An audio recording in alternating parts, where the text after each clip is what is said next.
Assalamualaikum warahmatullahi wabarakatuh. Alhamdulillahirabbil alamin. Assalatu wassalamu ala asrafil anbiya'i wa mursalin wa ala alihi wa ashabihi ajma'in. Alhamdulillah, segala puji bagi Allah yang mana pada hari ini kita masih diberikan rahmat dan barokah sehingga kita bisa menyelesaikan saum kita 28 hari. Sekarang masuk yang ke hari yang ke-29. Semoga kita bisa menyelesaikan 1 bulan penuh, bulan Ramadan, dan diterima amal kita sebagai amal ibadah. Salam dan salawat senantiasa tercurahkan kepada baginda kita Rasulullah sallallahu alaihi wasallam beserta keluarganya, sahabatnya, dan para pengikutnya akhir zaman.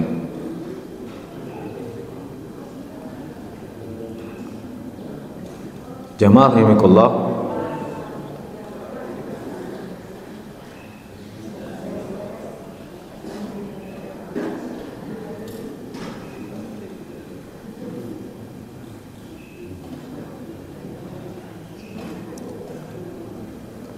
di dalam surat Az-Zumar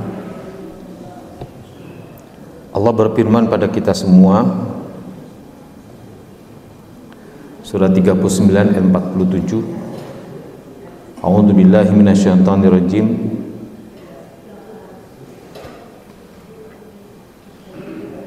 Di ayat 37 itu Allah berfirman, 47 Allah mengatakan dalam Al-Qur'anul Karim,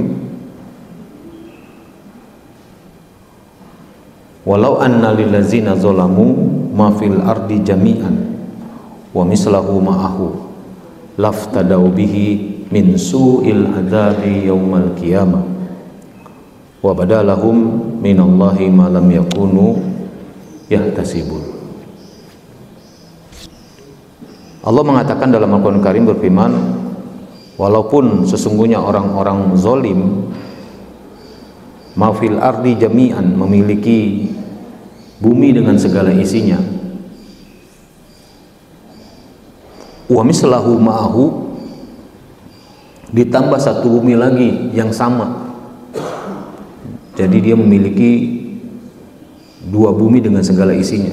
Di dalamnya emas, berlian, semua sumber daya mineralnya dimiliki sama dia. Jadi kekayaan luar biasa. Lanjutan ayat kata Allah, laftadau bihi min su'il azabi yaumal qiyamah. Jadi harta yang dia dapatkan begitu luar biasa, begitu melihat azab Allah yang jelek, dilepaskan semua yang ketika di dunia dia mendapatkan harta, semuanya dia ambil sama dia, dilepaskan hartanya. Agar apa? Agar tidak jadi diazab oleh Allah Subhanahu wa taala di neraka. Dan itu dengan ayat Allah mengatakan, wa badalahum minallahi ma lam yakunu yahtasibun.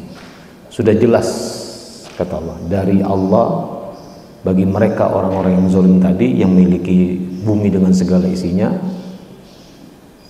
azab yang mereka tidak pernah perkirakan. Karena kalau kita perhatikan bulan suci Ramadan ini, Allah mengatakan, baginda mengatakan bahwa ada 4 perkara bulan Ramadan ini yang harus kita selesaikan. Perkara yang pertama adalah masalah keimanan. Makanya kalau imannya nggak bagus, Ramadannya pun gak ada manfaatnya, walaupun dia selesai saum. Dia hanya akan dapat lapar dan haus saja. Dan itu kata baginda sangat banyak. Arti secara umum orang berpuasa ya cuma dapat lapar dan haus saja, tidak mendapatkan ampunan, tidak ditambah amalannya.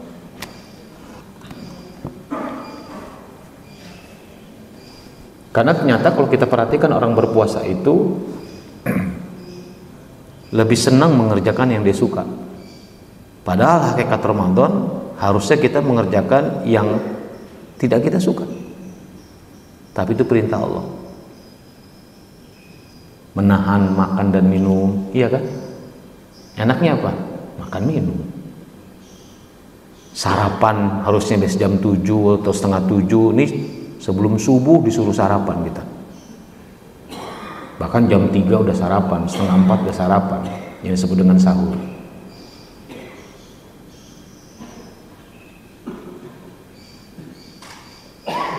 Yang punya suami, yang punya istri di siang harinya nggak boleh berhubungan jima, padahal halal. Artinya Ramadan itu seharusnya mengendalikan diri dari syahwat, dan ada pintu surga yang bernama Ar-Rayyan. Ar-Rayyan, pintu surga di mana pintu surga itu dimasuki oleh orang-orang yang berpuasa. Khususnya itu.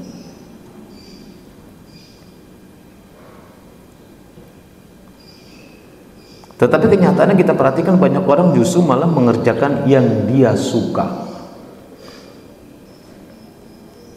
Contohnya gini jamaah, di depan kita ada kurma, ada bala-bala, nu mana tihala? Bala-bala, kenapa? Resep. Iya kan? Suka. Sholat tarawih, pengen cepet, pengen lama. Suka. Kalau imamnya lama ditanya siapa imamnya, tong diulam deui.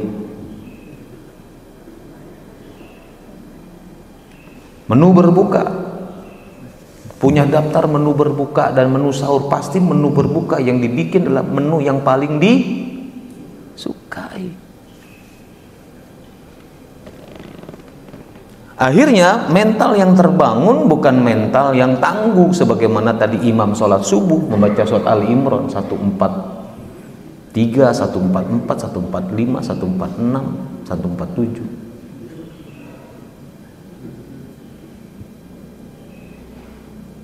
Kan seharusnya kita memiliki 3 karakter. Wama wahanu, wama do'ufu, wama stakanu. Tidak loyo, tidak lemah, dan tidak mudah menyerah. Dan itu dilatih oleh Allah dengan bentuk saum di bulan Ramadan.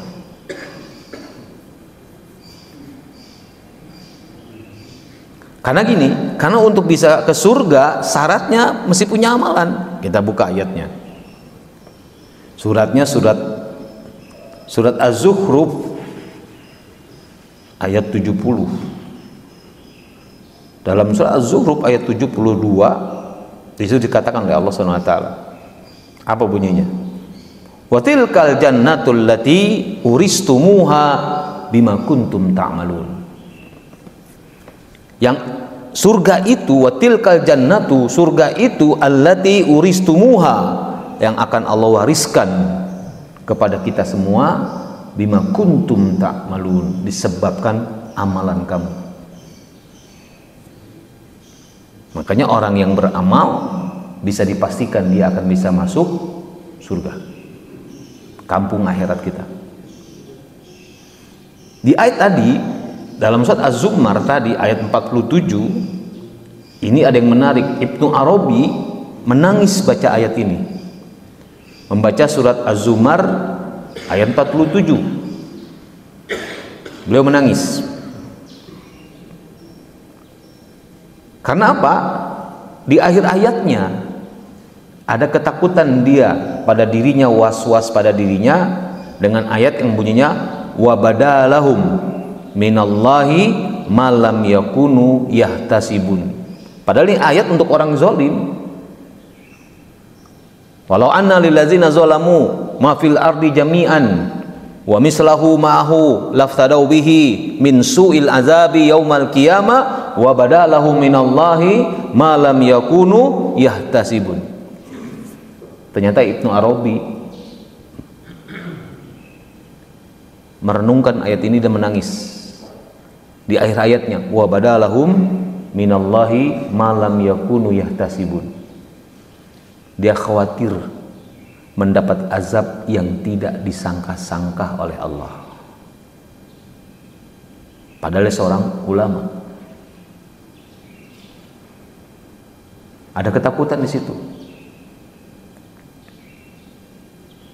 Maka beliau menulis, mengungkapkan, ternyata ada amalan-amalan yang dia menyangka sudah beramal, yang bisa mengantarkan ke surga, ternyata amalannya terhapus, alias tidak diterima oleh Allah. Makanya dia menangis, takut mendapat azab dari Allah. Dan ternyata ayatnya ada di dalam surat Al-Furqan. Allah mengatakan dengan tegas, jamaah, ayat 23, Allah mengatakan apa? Wa qadimna ila ma amilu min amalin faja'alnahu haba'an mansura. Akan kami perlihatkan amalan-amalan manusia, dari semua amalan yang mereka kerjakan di dunia ketika hidup di dunia, faja'alnahu haban mansur, lalu amalan mereka itu semua kami jadikan seperti debu yang berterbangan, alias tidak diterima satupun.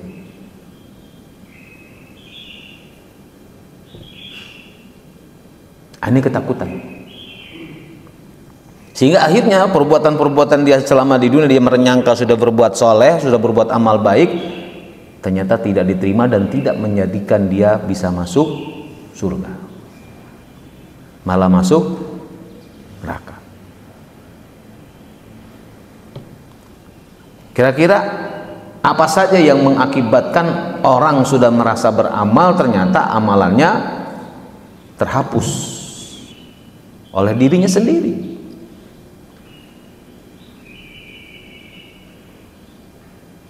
Yang pertama, kata Ibnu Arabi, adalah al-istiqlal bi uyubil khulqi. Ini yang menyebabkan, yaitu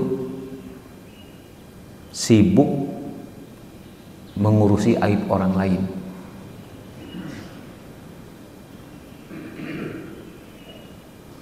Kalau bahasa sekarang mah suka komentar gitu. Kalau nggak ngomongin batur terame. Kemarin saya lagi ke Lembang gitu kan, mau ngisi pengajian, yang nganter saya nanya, Pak Ustadz tahu nggak cerita tentang mantan gubernur, katanya, yang lagi dihebohkan dengan walau alam apakah fitnah atau benar, walau alam. Saya bilang, buat apa cerita kayak begitu? Pertama, bukan urusan kita. Kedua, Allah nggak akan bertanya tentang dia kepada kamu, nggak akan ditanya. Masa khawatir justru kita jadi gibah, ngomongin orang lain. Wailul kulli humazatil lumazah alladzi ja'ama malau wa addada. Ayat pertamanya kata Allah, celakalah orang yang mengumpat lagi mencela. Dan dibahas dalam tafsirnya, salah satunya gibah, ngomongin aib orang lain. Akhirnya dia diem, nggak jadi cerita. Biarkan aja itu urusan dia, ujian yang Allah berikan buat dia.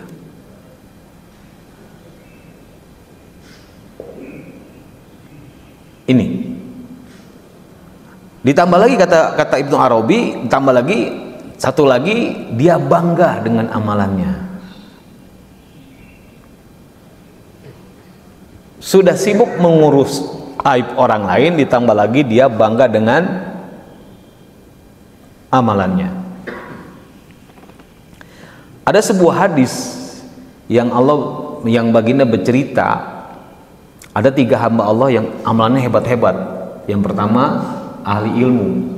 Yang kedua, ahli mati syahid. Yang ketiga, punya harta yang banyak.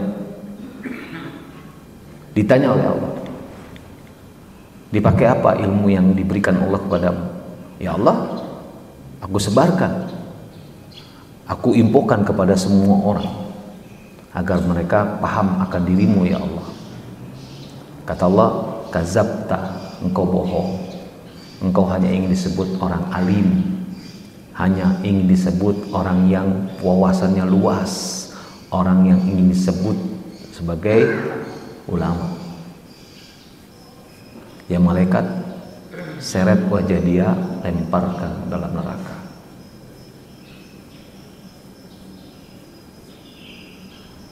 Yang kedua, orang yang berharta. Dipakai apa harta yang kuberikan padamu?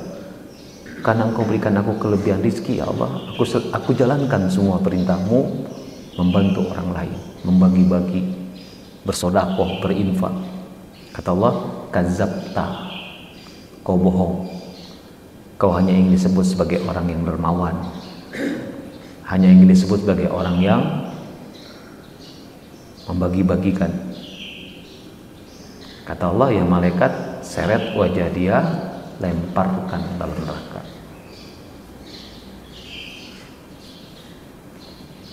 Satu lagi yang mati syahid. Dia cerita bagaimana dia berperang karena Allah, berjihad karena Allah. Kata Allah, kadzabta, kamu bohong. Kamu hanya ingin disebut sebagai orang yang berani, sebagai orang yang hebat. Ya malaikat seret wajah dia, lemparkan dalam neraka. Artinya apa? Amal yang dibanggakannya nggak ada artinya. Nah justru yang dikhawatirkan oleh kita nih ini gitu.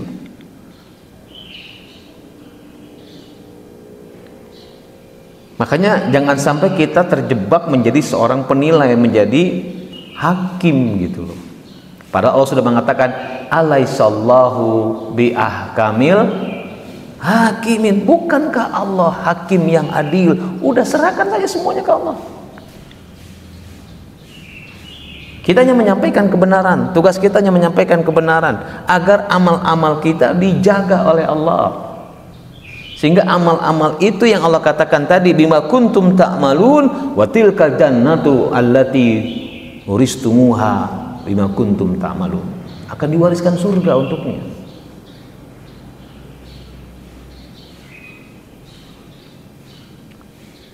Maka solusinya apa? Solusinya sering-seringlah kita beristighfar, minta ampun pada Allah. Takut muncul niat-niat, pikiran-pikiran, lintasan-lintasan pikiran yang seperti itu. Dan itu ternyata sifat iblis. Kenapa iblis tidak mau sujud pada Adam? Kenapa? Karena iblis merasa lebih baik dari Adam. Dia merasa sudah beramal banyak, sementara Adam baru Allah ciptakan, belum punya kiprah apapun, belum ada prestasinya apapun Adam itu. Makanya saya harus sujud. Maka dia menolak dengan mengatakan, ana khairu minhu, aku lebih baik dari Adam.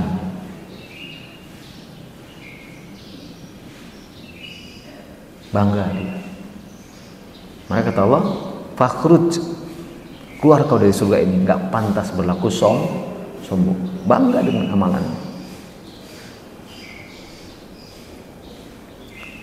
Nah maka jamaah kita jaga.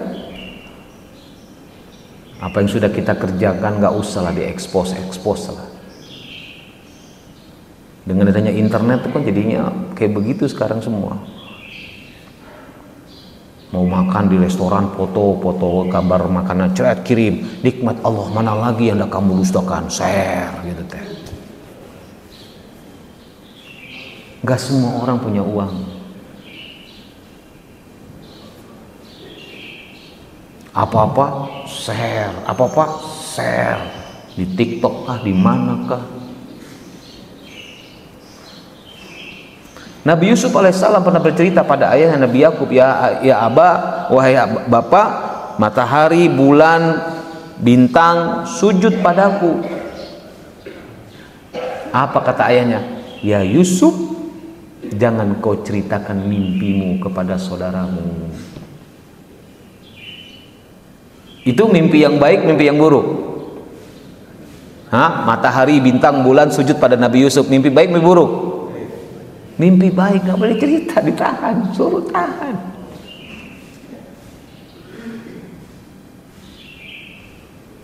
Dan tetap saja kan Nabi Yusuf dibuang oleh saudaranya di sumur, ditinggalin. Tapi subhanallahnya Nabi Yusuf nggak punya dendam dengan saudaranya, bayangkan. Dia simpulkan bahwa perbuatan itu terjadi karena apa? Bisikan setan, bisikan iblis setan. Makanya Nabi Yusuf digambarkan oleh Allah hafizun alim. Karakternya adalah hafizun alim, orang yang terjaga dan orang yang cerdas.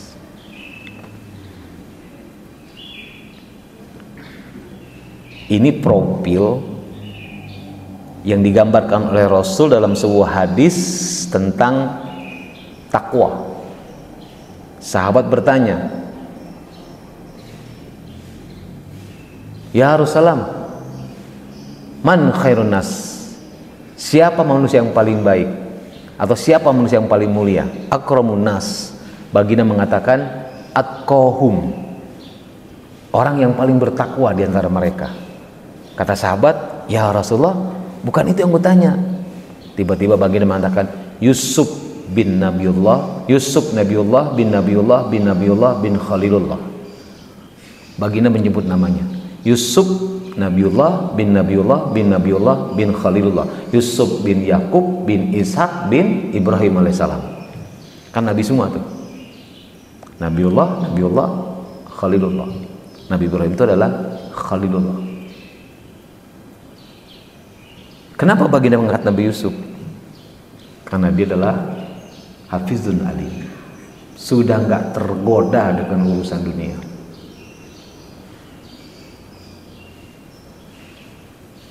Kalau ada di antara jamaah jadi pejabat, rujukannya adalah selain baginda adalah Nabi Yusuf.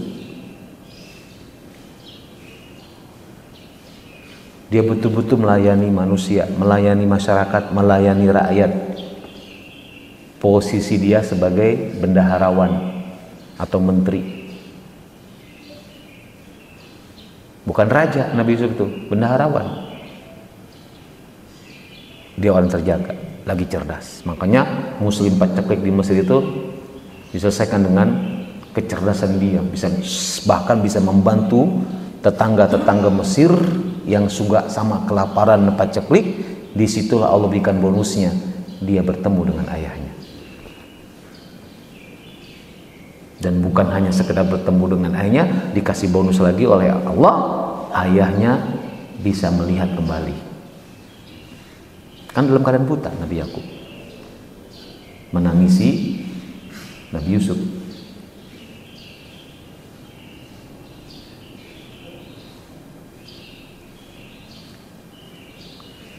Karena kalau nggak seperti Nabi Yusuf, karakternya nggak hafizun alim, tadi akan muncul tadi ketika dia sukses akan ada klaim, kebanggaan, saya heula saha tuh, ya kerja saya, ya ide saya, ya jerih payah saya. Hati-hati.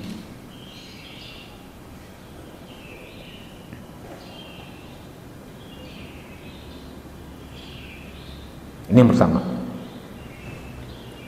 Sibuk mengurus aib orang lain atau bangga dengan amal ibadahnya. Yang kedua, kata Ibnu Arabi, yang kedua adalah quswatul qulub, keras hatinya.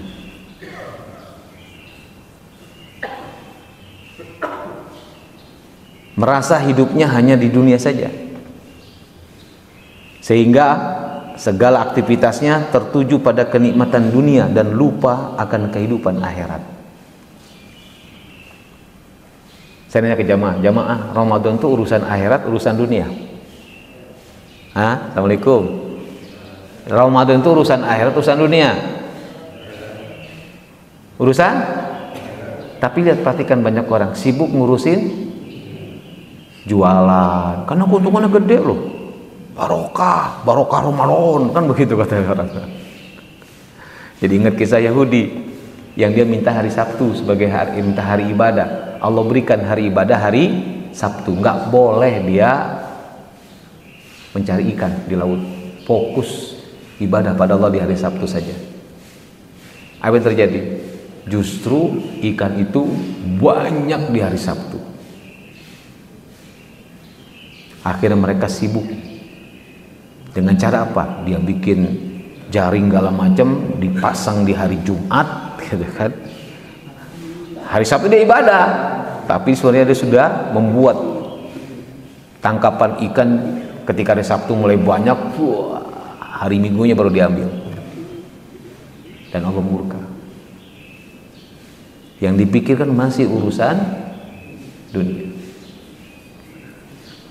Maka sepanjang jalan Tata Surya, sore hari ini jalan berbuka, ramai nggak ya? Ramai nggak? Ramai dengan apa? Jualan. Tapi kita nggak boleh menuduh orang yang jualan itu nyari dunia, jangan. Karena mereka mencari rezeki halal. Masalah hati orang, walau alam. Justru yang kita soroti ini adalah yang berpuasanya. Nah, segala dipeser, sok coba. Harusnya apa? Belilah secukupnya aja.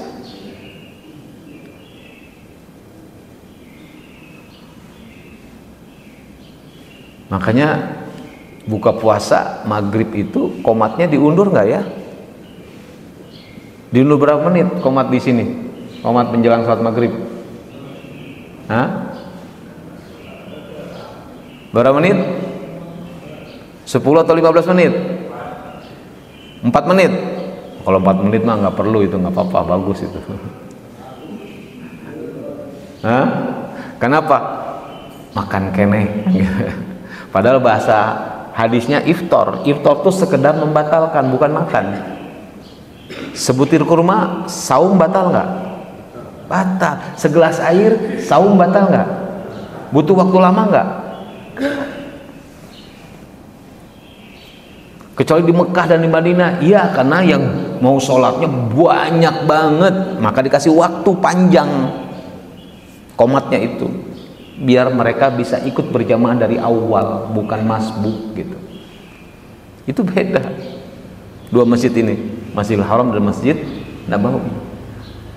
Ini kalau kata yang pergi umroh tuh dari azan ke qomat agak panjang, agak lama gitu, karena jamaahnya banyak banget gitu, bukan karena lagi makan. Beda dengan masjid-masjid di rumah kita.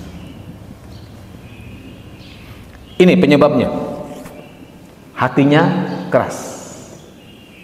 Yang menyebabkan hati keras itu sebenarnya adalah sedikit berzikir pada Allah.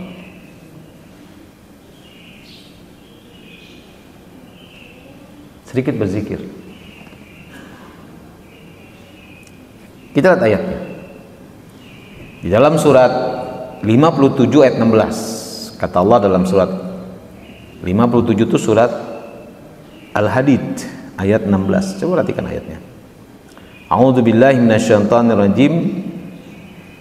Kata Allah apa? Perhatikan ayatnya. Alam ya'nil ladzina amanu an taqsa'a qulubuhum lizikrillah. Kata Allah, belum juga datang waktunya untuk orang-orang yang beriman an taqsa'a qulubuhum, untuk tunduk hatinya untuk berzikir pada Allah.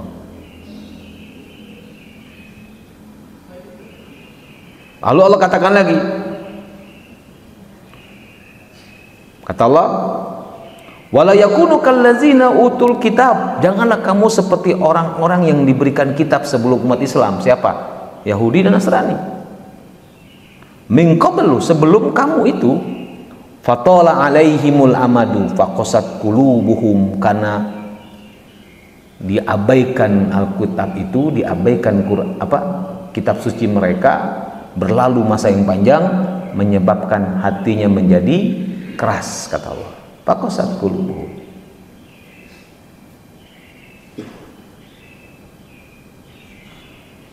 Kata Allah begitu. Wa katsirum minhum fasikun. Dan kebanyakan dari mereka akhirnya nggak beramal.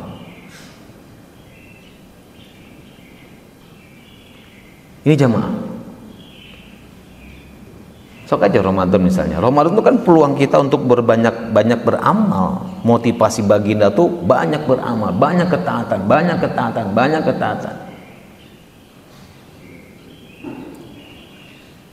Tapi apa yang terjadi? Sibuknya justru sekarang menjelang akhir Ramadan ini sibuknya apa? Pulang kampung. Boleh nggak? Oh boleh, sesuai dengan syariah, itu kan silaturahim. Cuman tolong satu hal yang harus kita perhatikan. Kenapa ya begitu luar biasa dan ngototnya orang ingin ketemu keluarganya? Luar biasa itu.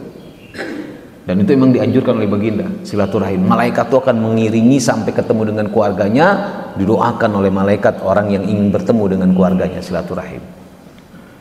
Cuman satu pertanyaan besar, ada nggak perasaan kita atau hati kita ingin ketemu Allah? Karena Allah mengatakan dalam surat Al-Ankabut ayat 5, Allah mengatakan a'udzubillahi minasyaitonirrajim, man kana yarjulika Allahi, kata Allah, siapa yang ingin ketemu dengan Allah, waktunya pasti tiba, kata Allah. Disebutkan oleh Allah, man kana yarjulika Allahi fa inna ajalallahi la'at, waktunya pasti tiba. Wa huwas samiul alim, Allah maha mendengar lagi maha mengetahui. Ada nggak terbesit kayak gitu pikiran kita? Harusnya ada, jangan sampai nggak ada. Dan itu Allah khususkan pada 10 malam terakhir. Wal fajri walayalin asri, demi 10 malam, yaitu hari akhir Ramadan. Wasab'i wal watri, malam genap maupun malam ganjil. Tapi anehnya di Indonesia riwahnya malam ganjil hungkul. Udah gitu malam ganjilnya nggak semua lagi, cuman malam 27 hungkul.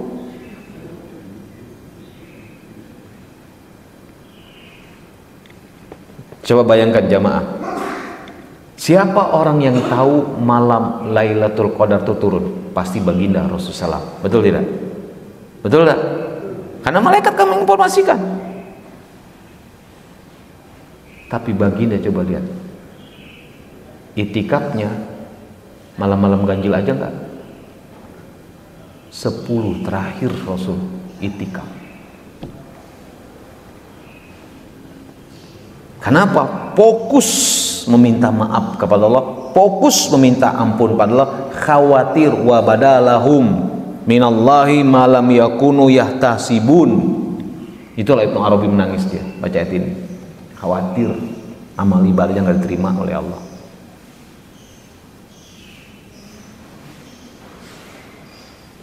Ini jamaah. Makanya kita perhatikan ini diri kita. Yang pertama tadi, nggak usah komen lagi lah urusan orang lain. Enggak, kan ditanya oleh Allah tentang amalan orang itu pada kita. Tapi kita sampaikan kebenaran. Itu apa? Bagaimana ibadah yang baik, bagaimana.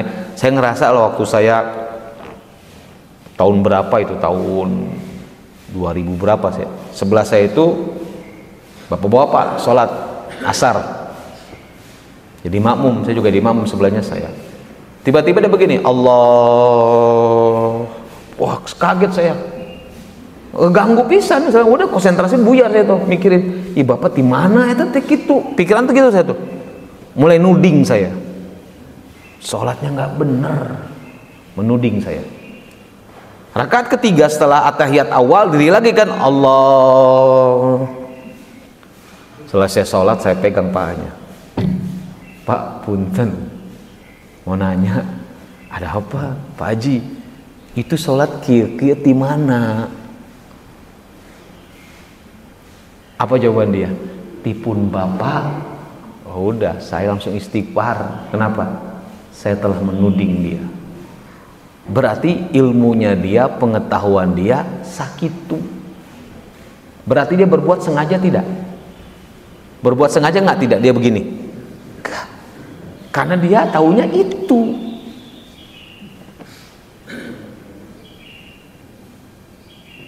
Langsung saya istighfar. Astagfirullah, nuding. Pak, yang saya tahu mah nggak ada nukia, taya hadisnya, taya contohnya. Oh gitu. Aduh, nggak tahu. Astagfirullah, astagfirullah, istighfar terus dia.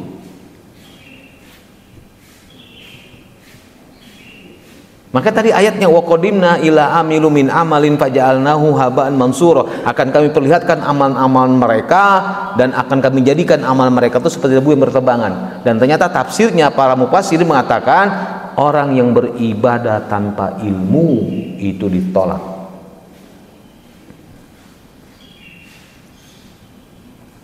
Kata ulama, apakah ibadah dia itu diterima atau tidak oleh Allah? Wallahu a'lam. Itu urusan dia dengan Allah. Kenapa? Karena Allah mengatakan fattaqullah mastata'tum, bertakwalah kepada Allah semampumu. Saat itu ibadah dia semampunya, ya sakitu. Diterima tidaknya? Wallahu a'lam.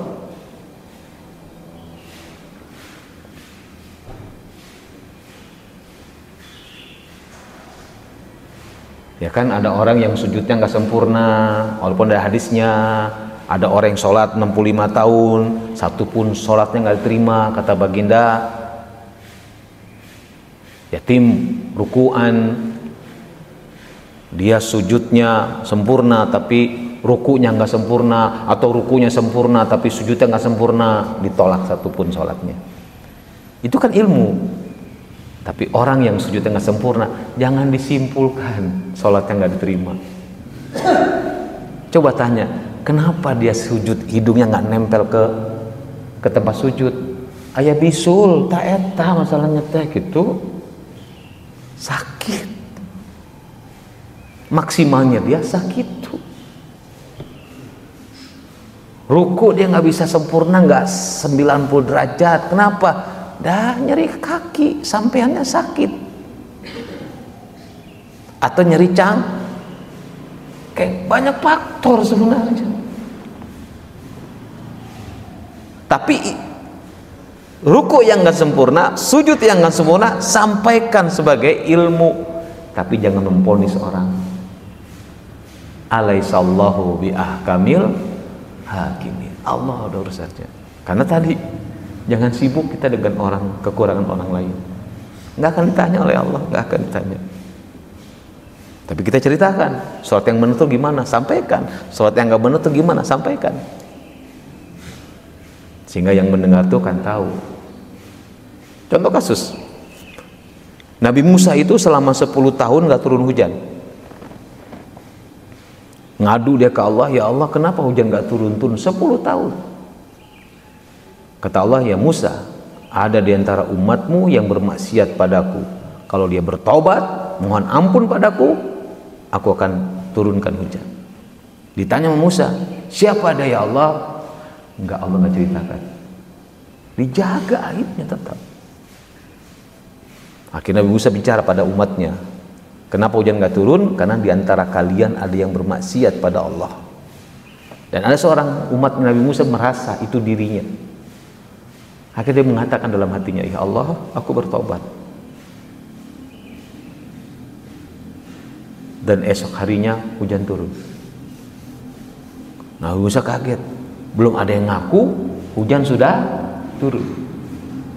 Nanya lagi ke Allah, ya Allah, hujan sudah turun? Ya, karena orang yang saya maksud dia sudah bertobat minta ampun dan aku terima tobatnya. Ditanya lagi sama Nabi, saha?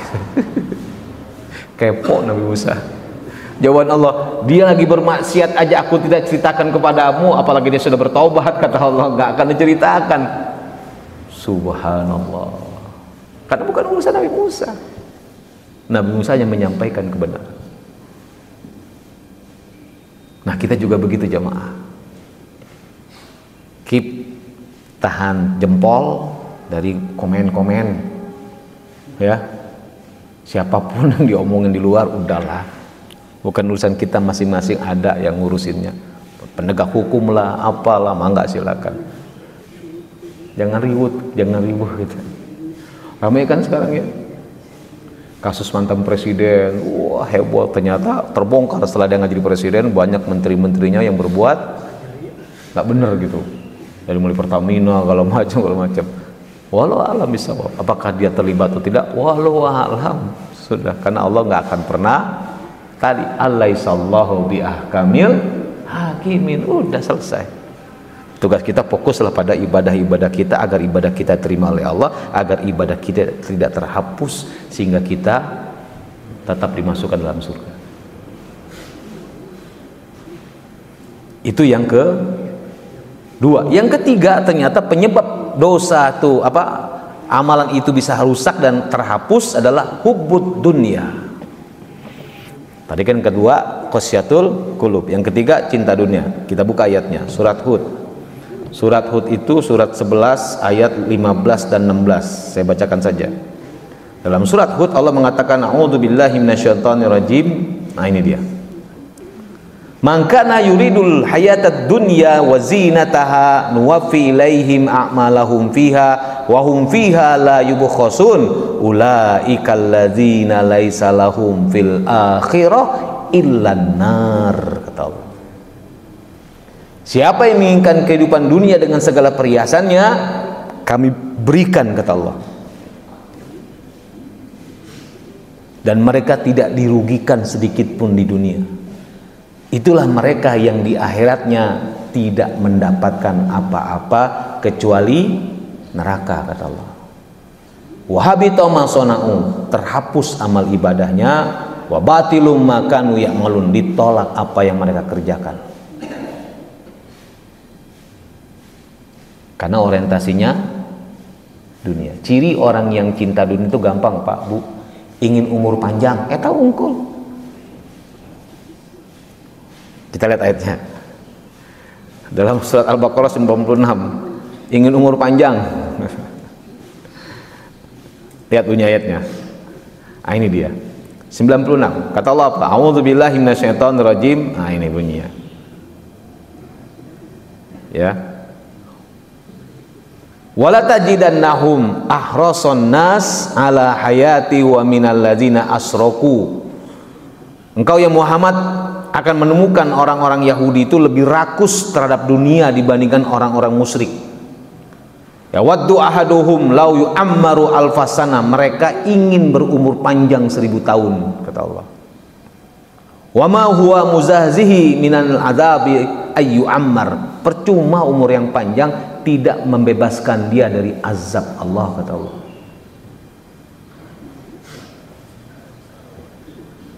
Kata Allah begitu. Wallahu basirum bima ya'malun, Allah maha melihat apa yang mereka kerjakan.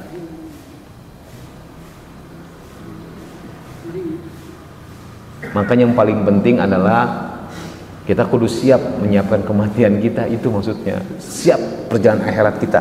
Makanya jaga iman, jaga amalan kita dengan cara tadi. Nggak usah sibuk dengan aib orang lain, nggak usah bangga dengan amal ibadah kita, semuanya serahkan. Makanya doa lebaran itu apa sih? Taqabbalallahu minna wa minkum, agar amal ibadah kita diterima oleh taqabbalallahu minna wa minkum. Siyamana wa siyamakum kullu amin wa antum bi khairin, kan begitu. Sementara doa di Indonesia ditambah oleh ulama kita dengan doa minal aidin wal faizin. Maksudnya apa minal aidin? Kembali menjadi hamba Allah, kembali kepada jalan yang benar, dan semoga mendapat kemenangan. Faiz di situ adalah masuk surga.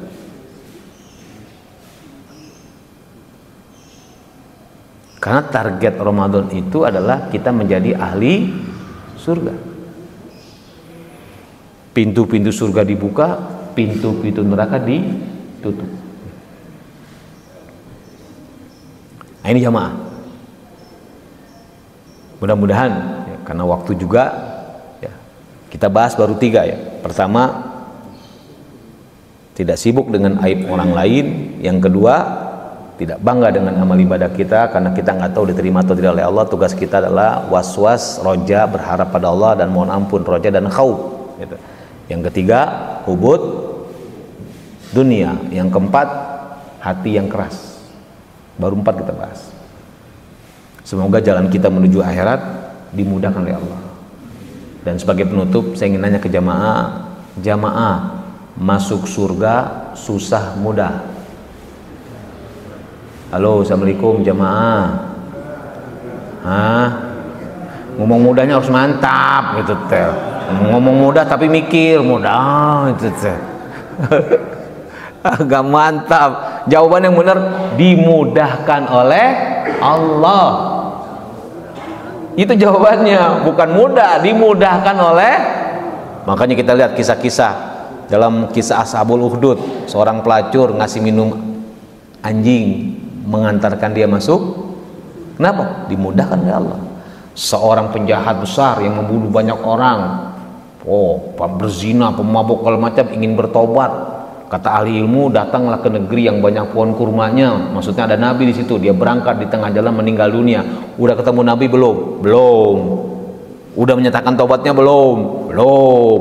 Udah amal ibadah belum? Belum. Tapi oleh Allah dilebihkan jaraknya mendekati kota yang ada nabinya, dan akhirnya mengantarkan dia masuk surga. Dimudahkan oleh Allah. Maka dalam Al-Quran Karim nggak ada kata-kata masuk surga susah.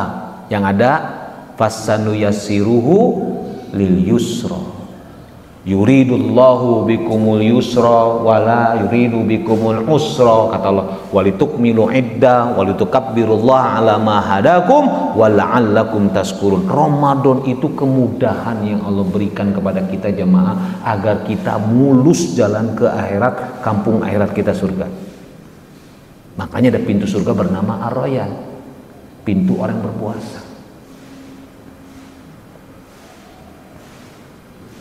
Kan simple. Kalau kita nggak sanggup berpuasa, batalkan saja, asal ada alasannya, ganti di hari yang lain. Kan begitu kata Allah, yuridullahu bikumul yusra wala yuridu bikumul usra. Syaratnya apa? Sakit, safar, uzur. Nah, itu boleh tidak saum. Kalau haid, nifas, bukan boleh tidak saum, tidak boleh saum. Beda tuh. Boleh tidak saum dengan tidak boleh saum tuh beda. Ganti dengan hari yang lain. Min ayamin ukhor. Begitu. Atau kalau nggak sanggup juga dengan saum, fidyatun, dengan membayar fidyah. Dimudahkan oleh Allah. Allahu Akbar. Maka Allah tutup dengan kata la'allakum tashkurun. Mudah-mudahan jamaah, jalan kita menuju kampung akhirat dimudahkan oleh Allah dengan cara yuk terus merapat ke Allah, mendekat ke Allah, taat pada Allah, taat pada Allah, taat pada Allah, taat pada Allah. Dan referensi hidup kita mulai hari ini kita terus baca kisah Rasul agar menjadi panutan kita. Karena kadang-kadang di masyarakat kita ini Rasul tidak dijadikan panutan. Yang menjadi panutan justru kebanyakan sekarang orang yang nggak beriman. Apakah itu ahli ekonomi, apakah itu ahli politik, apakah itu trainer, motivator. Kebanyakan adalah tidak beriman. Jadi kebanggaan orang muslim mengikuti apa kata mereka, bukan mengikuti apa kata Rasul. Ini sedihnya kita nih. Maka dalam suatu hadis saya baca, di akhir zaman itu di padang mahsyar nanti ada sekelompok orang yang nggak punya barisan, jalannya terseok-seok, dipanggil oleh baginda, kemarilah, kemarilah, kemarilah, wahai umatku, kemarilah, aku tidak pernah melupakanmu. Malaikat mengingatkan, ya Muhammad, dia bukan umatmu, karena yang dicontoh oleh dia bukan engkau, yang menjadi referensi hidupnya bukan engkau. Kata Rasul, menjauhlah, menjauhlah, menjauhlah. Kalau orang mengklaim sebagai umat Nabi Muhammad, gampang. Tapi masalahnya, apakah dia betul umat Nabi Muhammad atau tidak? Itu tergantung Rasul. Di mana? Di yaumul hisab nanti.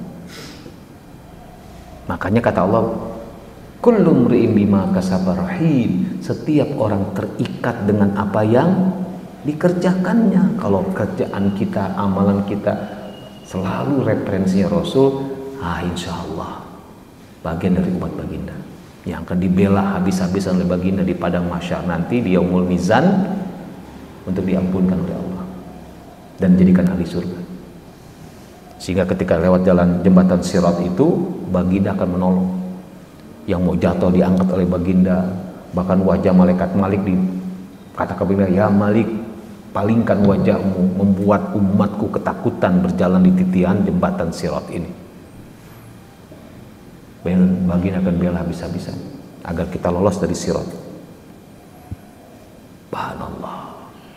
Maka yuk, di sisa waktu yang kita ada ini, nggak ada istilah tua muda. Di sisa waktu kita ini mulai kita rujuknya baginda, mulai kita baca sirah Nabi, kita amalkan yang bisa kita amalkan, karena Allah mengatakan fattaqullaha mastata'tum, dan mudah-mudahan jalan kita menuju surga mulus.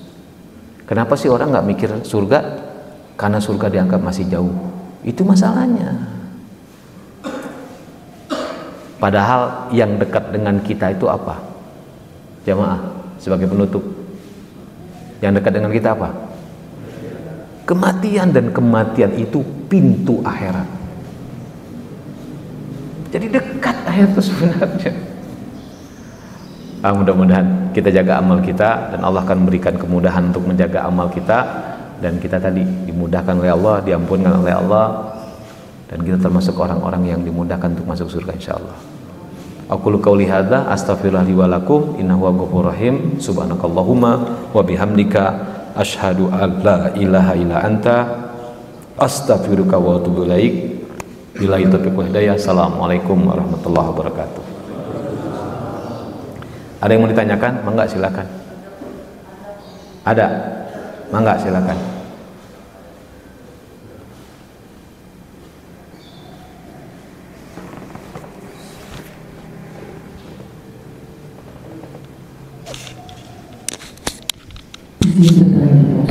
Ya, mangga Ibu.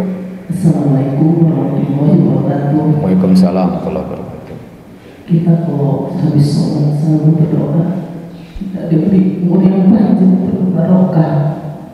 Tapi setelah Bapak menjelaskan di surah Al-Baqarah ayat 96 itu,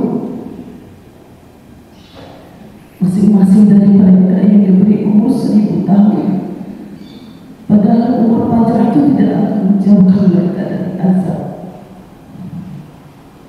Makanya niat kita minta umur panjang apa?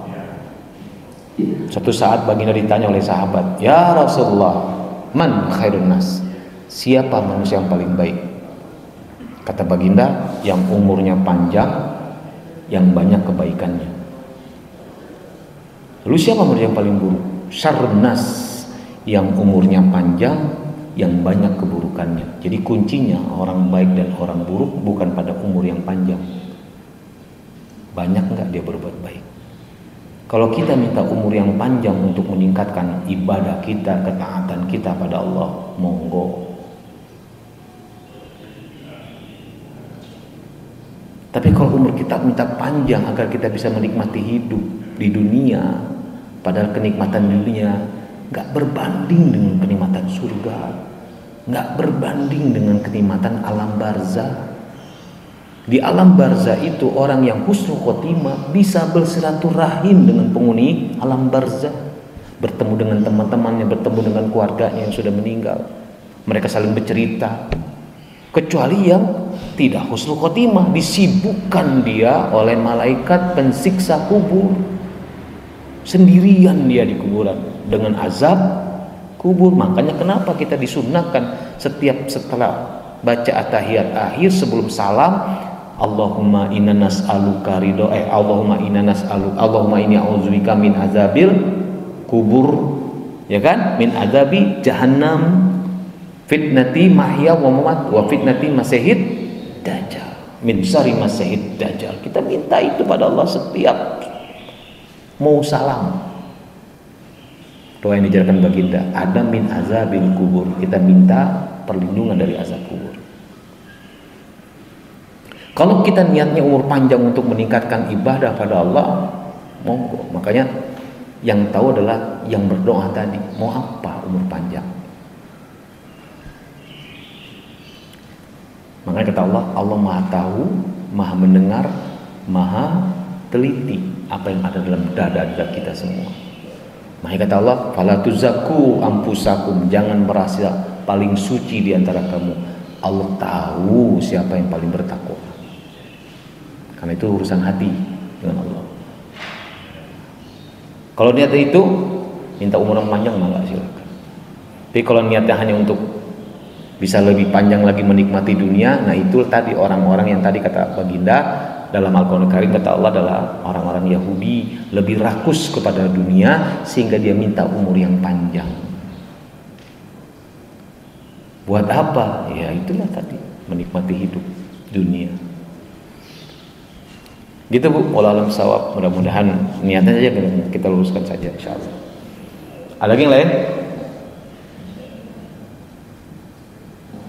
Kalau minta umur barokah berarti kan buat meningkatkan ketaatan. Barokah fi umurika, minta kita barokah.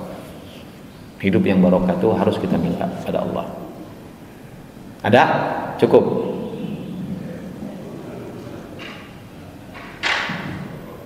Sudah? Ya, nggak ada lagi. Tip.